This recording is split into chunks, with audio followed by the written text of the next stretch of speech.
2023 നടത്തിയ തൈറോയ്ഡ് ഗ്രന്ഥി നീക്കം ചെയ്യൽ ശസ്ത്രക്രിയയ്ക്കിടെ നെഞ്ചിൽ കുടുങ്ങിയ ഗൈഡ് ട്യൂബുമായി സുമയ്യ ആരോഗ്യ പ്രശ്നങ്ങൾ അനുഭവിച്ചത് 2 വർഷത്തിലധികം.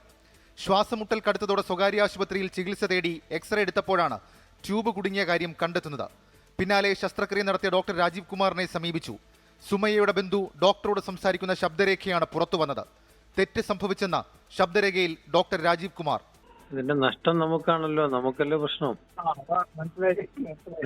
നിങ്ങളെ ഒരു പറ്റിയൊരു അബദ്ധം, അത് വലിയൊരു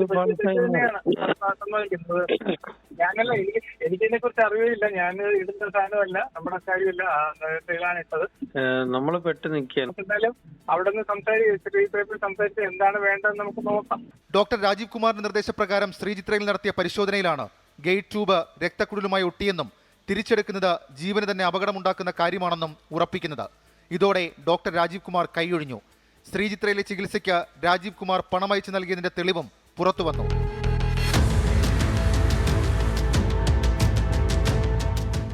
വാർത്തയ്ക്ക് പിന്നാലെ ജില്ലാ മെഡിക്കൽ ഓഫീസർ ജനറൽ ആശുപത്രി അധികൃതരോട് റിപ്പോർട്ട് തേടിയിട്ടുണ്ട്. സംഭവത്തിൽ സുമയ്യ മുഖ്യമന്ത്രിക്ക് പരാതി നൽകും. ആരോഗ്യവകുപ്പിലെ സ്ഥിരം നാടകം പോലെ റിപ്പോർട്ട് തേടി തലയൂരുകയല്ല വേണ്ടത്. 26-കാരിക്ക് തുടർ ചികിത്സ ഉറപ്പാക്കണം. വീഴ്ച വരുത്തിയവർക്കെതിരെ നടപടിയെടുക്കണം.